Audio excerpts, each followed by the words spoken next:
أعوذ بالله من الشيطان الرجيم. بسم الله الرحمن الرحيم.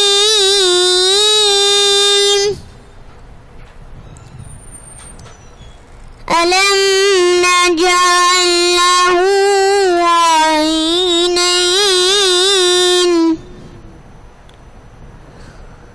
ولسانا وشفتين وهديناه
يتيما ذا مقربة صدق الله العظيم وصدق رسوله النبي الكريم الأمين.